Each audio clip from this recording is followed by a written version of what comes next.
What's up, everyone? This is DYANAROZAY. Welcome to my channel. You see the thumbnail, so you know exactly why you're here.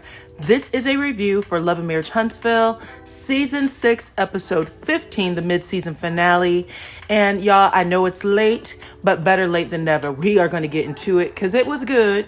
There was a lot of shade being thrown around in this episode and a lot of nuances. And y'all, I caught every single moment of it. So we're going to talk about it. And I also changed my video up just a little bit so you guys will be more entertained. Be sure to stick this out until the end and also hit your like, subscribe, and your notification bell. Follow me on IG at DYANAROZAY. Follow me on Facebook, that is a private group, at DYANAROZAY Real Talk. And I appreciate every single one of you for rocking with me. Now let's get started. So the scene picks up exactly where it left off. Marceau asked Stormy to run him his money, a $100 vendor fee that Marceau was hell-bent on collecting. And Stormy let him have it, okay? She let Marceau and low-key Tisha know that they were both tacky and ungrateful. Stormy said, listen, I have a multi-million-dollar retail deal going on at my warehouse, and yet I showed up here for you to speak on your stage and to put up this vendor wall for your event. Then she called Tisha and Marceau unprofessional, which was a slap in the face to Tisha because she had just been gloating about how everything was going well moments before Marceau walked in the door. Then in a feeble attempt to pacify Stormy, because let's face it, Marceau is a natural-born asshole, he said, Stormy, did I do anything to offend you? And how can I make it better in the future? That's when Stormy said, yeah, you did. And because she caught the vibe too, she said, listen, you don't want none of Courtney. And Marceau caught Stormy's vibe because that was a threat. Now Marceau wanted to make Stormy look petty and like she's doing too much. So he said, Stormy, why don't we just waive the fee? Stormy said, don't waive it. Why don't you give it to the community? Isn't that why we're here? Are you hard up for sponsorship money or something? Which was the equivalent of, don't ever ask me about no funky $100 again in life, even if you do need it. Then jokingly, but not really, Marceau said that he did need it, and Stormy said, oh, you do? As if that explained everything. Next, we had Melody and her brother Marcus driving to the Expo. Marcus asked for the game plan when they got there, and Mel said, I just want to show everyone that I support. I'm going to hang out for a little bit, buy a few things, and then I'm going to get myself back on the road because I got to be in Boston tomorrow. Then Marcus asked if Martel was going to be there. Mel said, I assume so. He was at all the meetings to get us to the Expo. But despite everything that Melody and Martel had going on, she said that she did not foresee any problems because she is very good at ignoring him. Just like she left him hanging with that handshake. Now, at the Expo, people were slowly arriving. Vendors were still getting their booths set up. The camera showed us a quick glimpse of Destiny's business, but no Destiny. And we didn't see Tisha's mama or those spices at all.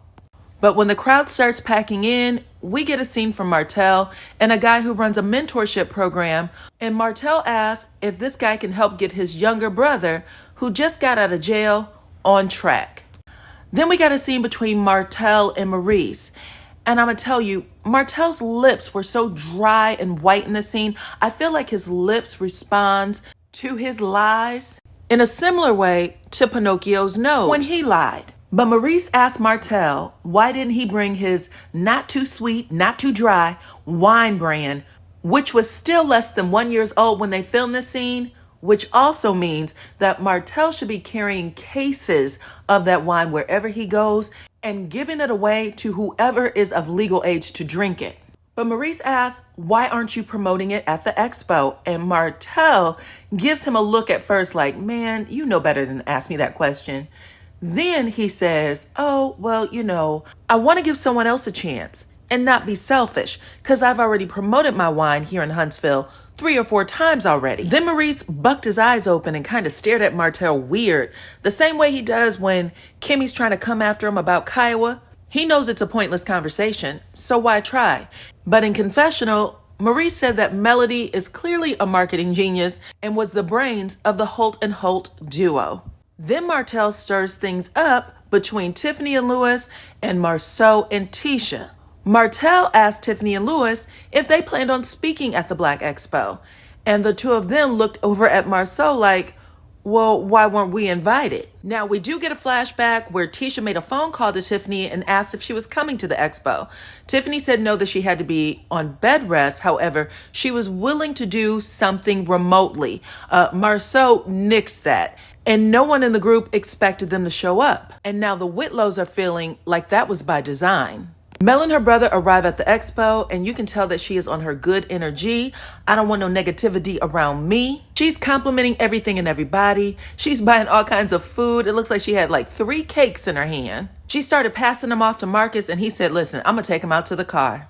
They even stopped to talk to Tisha's cousin, Courtney, who was manning the booth for Tisha's hair care line. Courtney asked Mel if she tried it, and Mel said, no, this is my first time hearing about it. Womp womp. But she did give the girls plenty of compliments though.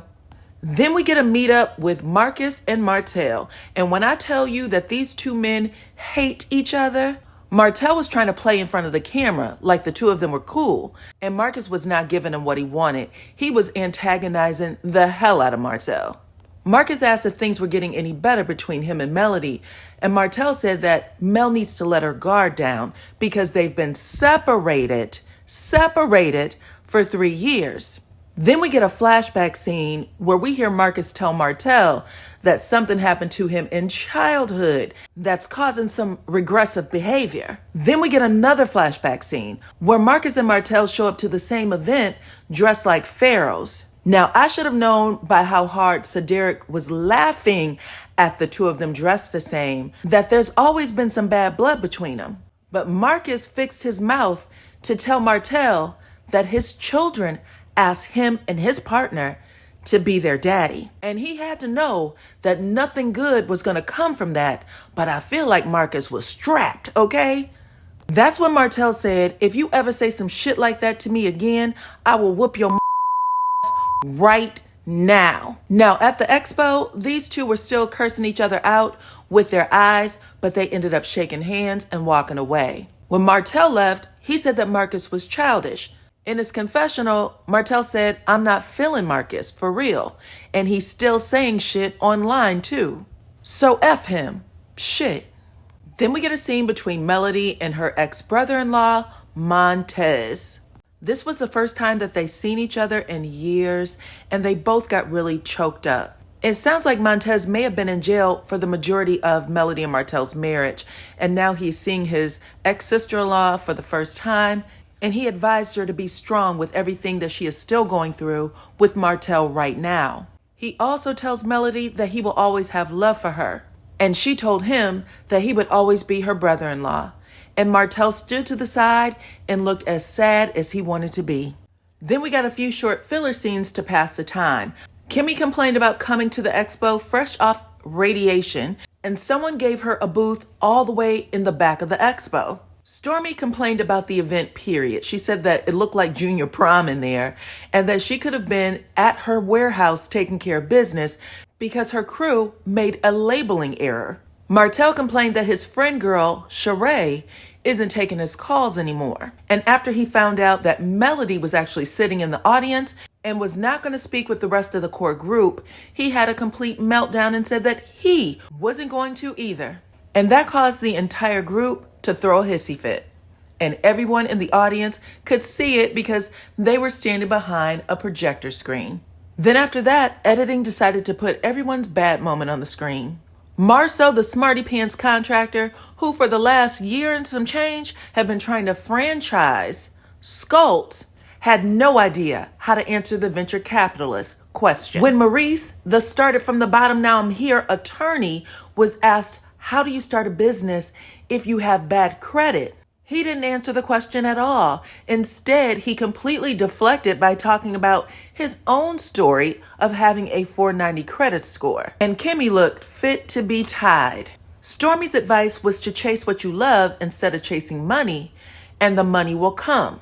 So it's the day after, and Stormy and Courtney catch up on all the goings on. Stormy lets Courtney know that Marceau came at her wrong, asking her for a $100 vendor fee.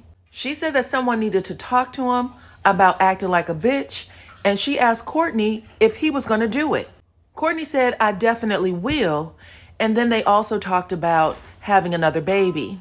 He explained that because she had a life-threatening delivery with their first baby, he didn't want to see her go through that again. And even though he had told her no initially to doing a surrogate, that he was actually open to it. So it looks like they're going to begin the process of having baby number 2.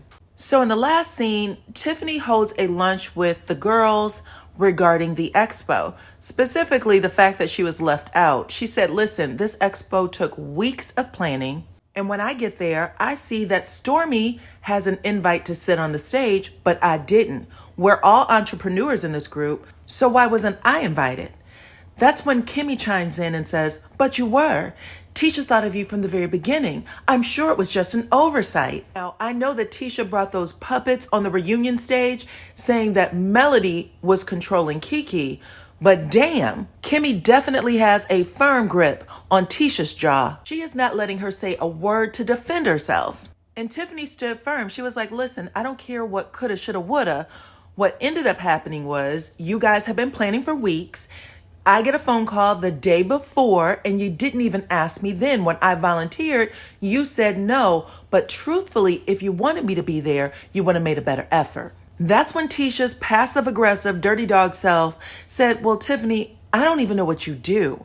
I know what your husband does, but I don't know what you do. Oh, for the record, that's a lie for many reasons. But number one, just a couple of episodes before, her and Kiki were talking about Tiffany having an affair with her business partner. Also, the first time Lewis and Tiffany even showed up on the show, Tisha, Marceau, Kimmy, Maurice, they all said that they knew she had gotten fired from her previous job. So they knew enough to dig into that. And last, Tisha is way too insecure to be in the company of another woman that she doesn't know from head to toe. She gets that information ahead of time because she knows who her husband is. For some strange reason, all of these women that Marceau is alleged to be with are all people that Tisha has relationships with. They're hairdressers, they're stylists, they're someone that she knows already. But after she said that, she shut Tiffany down and Stormy chimes in. She rehashes her back and forth with Marceau, and Tisha lets her know, listen, I did not agree with how Marceau came to you. I thought it was bad energy. However, I didn't like how you addressed him either. It was a professional business setting. She thought that Stormy should have had more decorum, and it went downhill from there. She didn't like that tea party where people were trying to teach her decorum, and she sure didn't want to hear it from Tisha. And to be honest, I don't blame her. If Tisha and Stormy bonded on anything, it's that they both have very outspoken mamas. So Tisha loses on that point, because if she doesn't feel she can control her mama's mouth or Marceau's mouth, then she can't be controlling anybody else's. And she couldn't try if she wanted to because Stormy wasn't letting up at all. She put her foot on Tisha's neck and she kept it there. Then Kimmy jumped into that conversation, telling Stormy that she was being patronizing and that she needs to stop. Tisha tells Stormy, I have no idea where this is coming from. I thought we were friends. And Stormy told her, I ain't known you long enough. When Tisha tells Stormy, well, you don't know me either, that's when Stormy says, well, get active. So now Stormy is threatening her. And Kimmy is still going to bat for Tisha, telling Stormy, stop it. Cut it out. You know what you're doing. And Stormy ignored the hell out of her. So Tisha stood up and said, I'm done with this, looked at Tiffany and said, don't you ever invite me to anything like this again. And she cussed a little bit too. And then she stormed off. And that is how it ends, you guys. That was the mid-season finale. And we're going to get the second half in September. But you guys talk to me in the comments. Let me know what you think about all of it, okay? Like the video, subscribe to my channel, hit your notification bell, and I will check you all on the next one.